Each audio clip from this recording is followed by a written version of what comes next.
మహాగణాధిపతే నమః. సదాశివసమారంభం శంకరాచార్యమధ్యమాం అస్మదాచార్యపర్యంతాం వందే గురు పరంపరాం. శ్రీమాత్రే నమః. ప్రేక్షకులందరికీ స్వాగతం.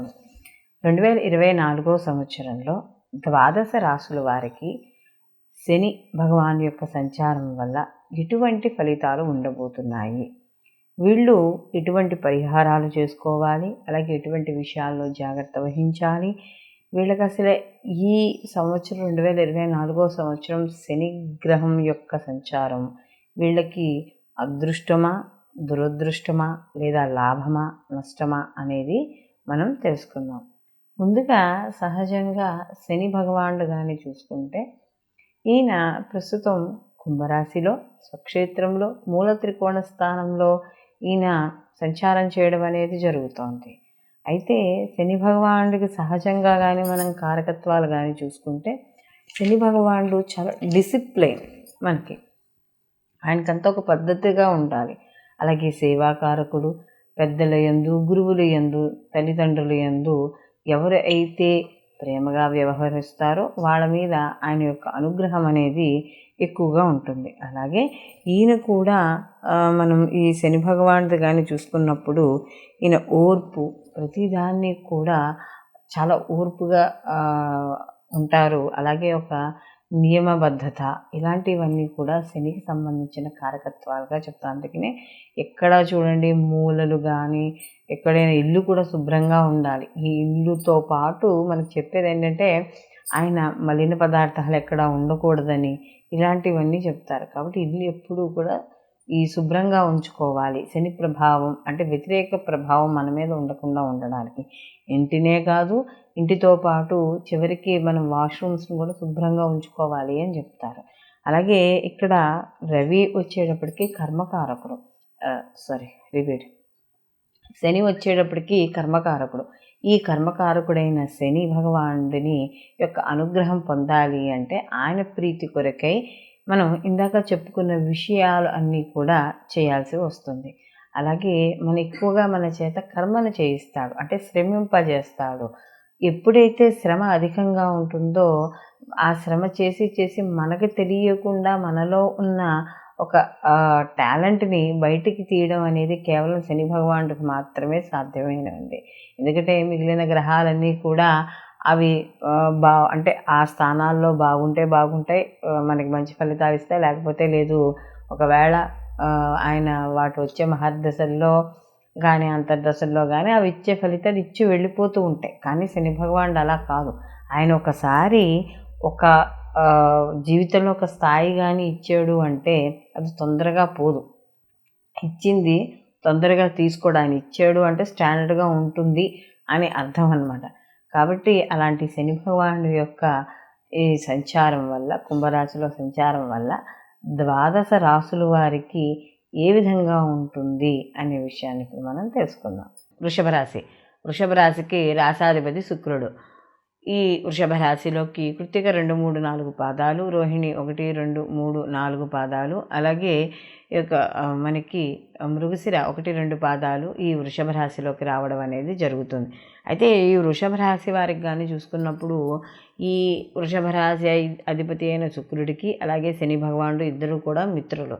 అందులో వృషభ రాశికి యొక్క శని భగవానుడు యోగకారకుడు, అంటే బాధాకారకుడు మరియు యోగకారకుడు. ఎందుకంటే ఇక్కడ కోణస్థానము వచ్చింది, అటు మనకి కేంద్ర స్థానాధిపత్యము వచ్చింది. అయితే ఇక్కడ నవమ స్థానం అయింది కాబట్టి కాస్త బాధాకారకుడుగా, అంటే ఇది పని చేసినా కూడా వీళ్ళకి కాస్త కొద్దిగా ఎక్కువగా శ్రమ పడాల్సిన అవసరం ఉంటుంది ఈ వృషభ రాశి వాళ్ళు.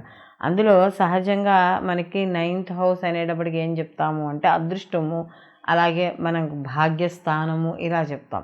అలాగే దశమ స్థానం అని వచ్చేటప్పటికి వృత్తి ఉద్యోగ స్థానము, రాజ్యస్థానంగా చెప్పడం అనేది జరుగుతుంది.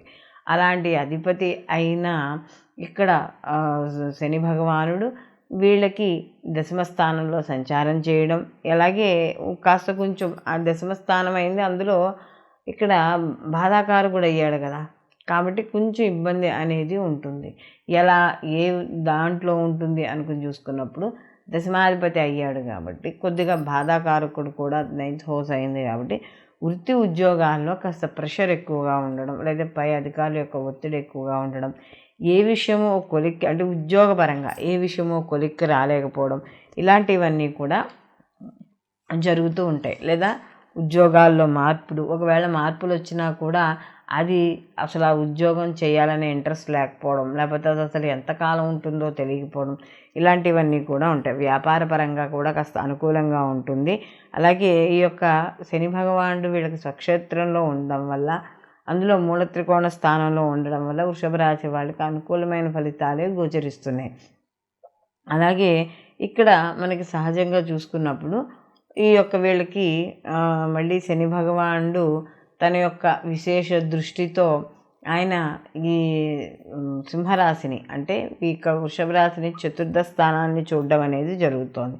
అలాగే సామాన్యంగా ఇక్కడ వృత్తి ఉద్యోగ సంబంధించిన విషయాల్లో చిన్న చిన్న ఆటంకాలు కూడా ఏర్పడే అవకాశం అనేది కనబడుతోంది. అలాగే ఇక్కడ ఎవరైనా కొత్తగా ఇల్లు కట్టేసుకుని, లేకపోతే ఏదైనా లోన్స్ తీసేసుకుని ఏముందిలే మనకి ఉద్యోగం వచ్చేస్తుంది, మనకి ఇబ్బంది లేదు అని అనుకుని లోన్స్ తీసేసుకుని అలా చేసుకున్న వాళ్ళు కాస్త జాగ్రత్త అనేది వహించాలి. అలాగే కాస్త ఖర్చు కూడా అధికంగా కనపడడం అనేది జరుగుతుంది. అలాగే ఈ యొక్క శని ప్రభావం వల్ల స్థిర చరాస్తులు కొనుగోలు చేయాలనే ఆలోచనలు ఇలాంటివన్నీ కూడా రావడం అనేది ఈ వృషభ రాశి వారికి జరుగుతుంది.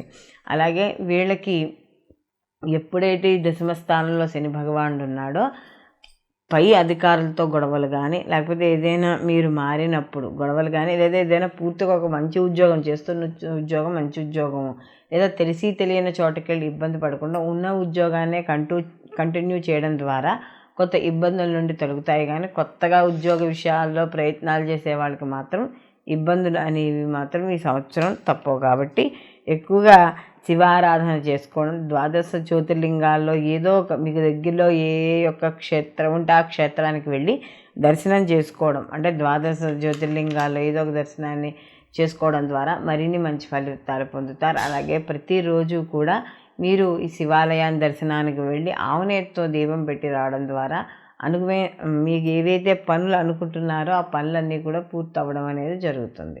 మనము ఈ యొక్క శని భగవానుడి యొక్క సంచారం అనేది గోచార రీత్యా చెప్పుకునే సంచారం.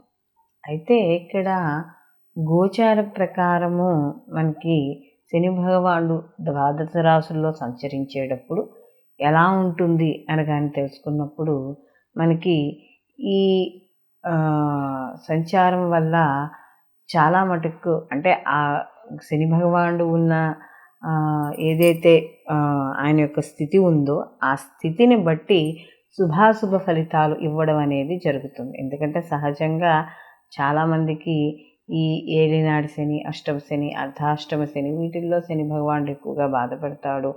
అలా అని మనకి కొంత అవగాహన అనేది ఉంది. అందులో కొంత వాస్తవం కూడా. ఎందుకంటే జన్మజాతకాల్లో ఉండే ఫలితాలకి, గోచార రీత్యా ఉండే ఫలితాలకి కొద్దిగా వ్యత్యాసం అనేది ఉంటుంది. అందుకనే శని భగవానుడి యొక్క అనుగ్రహం పొందడానికి చాలామంది ఏం చెప్తారు అంటే, ఆయన యొక్క అనుగ్రహం పొందాలి అంటే ఎక్కువగా దైవారాధన మనం చేయాలి. అలాగే కర్మను ఎక్కువ చేస్తూ ఉండాలి, సేవా కార్యక్రమాలు ఎక్కువ చేస్తూ ఉండాలి, ఎవరికైనా దానం చేస్తూ ఉండాలి. మనకున్న దానిలో ఎంతో కొంత ఒకరికి పెట్టాలనే భావన అనేది ఉండాలి. అలాగే అధర్మమైన పరిపాలన కానీ, లేకపోతే అధర్మంగా సంపాదించే డబ్బులు కానీ ఇవన్నీ కూడా సంపాదించి పెట్టుకోవడం వల్ల ఎక్కువ కాలం ఏమీ నిలబడవు, అవన్నీ కూడా పోవడం అనేది జరుగుతుంది. కాబట్టి ఇక్కడ శని భగవానుడి యొక్క అనుగ్రహం పొందడానికి శని ప్రీతి కొరకై అందరూ కూడా ఈ యొక్క శని భగవానుడికి సంబంధించి మనకి ఈ జపాలు కానీ, తైలాభిషేకాలు కానీ, లేకపోతే శివాలయంలో మనకి ఆయనకి సంబంధించిన అభిషేకాలు కానీ ఏవో ఒకటి ఇలా ఆయనకి సంబంధించినవన్నీ చేసుకోవడం, నిత్యం ఏమీ లేకపోతే కనీసము కాలభైరవాష్టకాన్ని చదువుకోవడం, మనకి ఉండే వీధిలో కుక్కలు లాంటివి ఏవైనా నల్ల కుక్కలు లాంటివి ఉంటే వాటికి రోజు కాస్త పెరుగు అన్నాన్ని పెట్టడం, ఇలాంటివి చేయడం ద్వారా కూడా ఆ శని భగవానుడి యొక్క అనుగ్రహము పొందడం అనేది జరుగుతుందన్నమాట. ఎందుకంటే ఇక్కడ శని భగవానుడు ఎవరు ఏది ఇచ్చినా ఇవ్వకపోయినా కూడా మంచి ఎంతలా ఇస్తాడో ఆయన ఇచ్చే చెడు ప్రభావం కూడా అలాగే ఉంటుంది. కాబట్టి రెండింటినీ తట్టుకోవాలి అంటే తప్పకుండా ఆ శని భగవానుడి యొక్క అనుగ్రహం ఉండాలి. కాబట్టి అందరూ కూడా వాళ్ళ జాతకాలను అనుసరించి, గోచార ఫలితాలను అనుసరించి తప్పకుండా ఈ శనిగ్రహానికి సంబంధించిన పరిహారాలు పాటించడం ద్వారా జీవితంలో అత్యున్నత స్థాయికి వెళ్ళడం అనేది జరుగుతుంది. సర్వే జనా సుఖినో భవంతు. లోకా సంస్థ సుఖినో భవంతు.